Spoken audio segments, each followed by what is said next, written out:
শুক্রবার দুপুর 12 ঘটিকায় ভারতীয় জনতা পার্টি খোয়াই জেলা কার্যালয়ে গত বুধবার মহামান্য কলকাতা হাইকোর্ট 2010 সালের পর থেকে মাইনরিটি অংশের জনসাধারণকে যে ওবিসি সার্টিফিকেট প্রদান করা হয়েছে এগুলি বাতিল বলে ঘোষণা করেন। কলকাতা হাইকোর্টের বিচারপতি রাজাশেখর মান্থা ও তপব্রত চক্রবর্তীর ডিভিশন বেঞ্চে ওই ওবিসি সার্টিফিকেটগুলি বাতিল বলে ঘোষণা করেন। কলকাতা হাইকোর্টের এই রায়কে স্বাগত জানিয়ে সাংবাদিক সম্মেলন করেন খোয়াই জেলা ওবিসি মোর্চা। এদিনের এই সাংবাদিক সম্মেলনে উপস্থিত ছিলেন প্রণব দেবনাথ, ভারতীয় জনতা ওবিসি মোর্চার খোয়াই জেলা সভাপতি, দীপক রুদ্রপাল, মণ্ডল সভাপতি কীর্তিবাস ধর, সাধারণ সম্পাদক ও সুশান্ত দেবনাথ সহ অন্যান্য উপস্থিত ছিলেন। নমস্কার।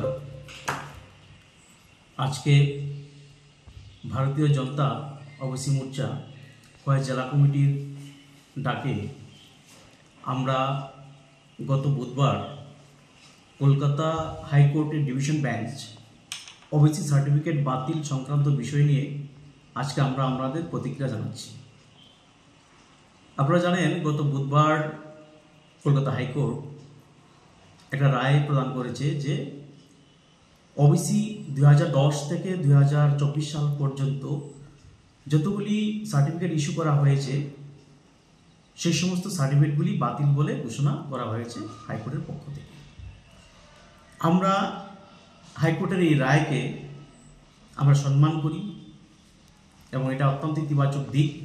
এই কারণেই যে সরকার, পশ্চিমবঙ্গ সরকার 2010-এর পর থেকে যে সমস্ত সার্টিফিকেটগুলি ইস্যু করা হয়েছিল সেই সমস্ত সার্টিফিকেটগুলি মুসলিম সম্প্রদায়ভুক্ত যারা আছেন তাদেরকে ওবিসি সার্টিফিকেট দেওয়া হয়েছিল, যেটা 1993 ইংরেজির যে আইন ছিল সেটা সম্পূর্ণভাবে মান্য করা হয়নি।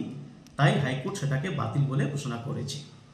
এবং আমরা দেখেছি এই যে সার্টিফিকেট, এই সার্টিফিকেটগুলি বিভিন্নভাবে চক্রান্ত করে, ঘুষ খেয়ে, বিভিন্নভাবে যারা সত্যিকার অর্থে কি যারা একদম পশ্চাৎপদ যে সমস্ত মানুষগুলি তাদেরকে সার্টিফিকেট দেওয়া হয়নি, শুধুমাত্র মুসলমানদেরকে এই সার্টিফিকেটগুলি প্রদান করা হয়েছে।